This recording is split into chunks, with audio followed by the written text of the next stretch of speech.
Hey everybody, this is a real quick video in case you have a Polycom Table Microphone for teleconferencing or video conferencing, and you need to do a hard reset to the factory default settings on it.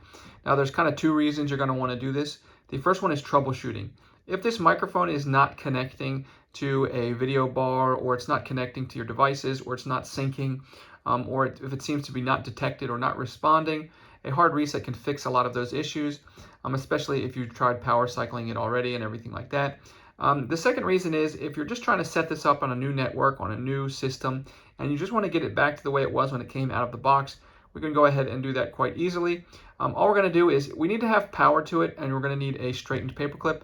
And if you look on the back of the microphone, you'll see that there is a recessed reset pinhole.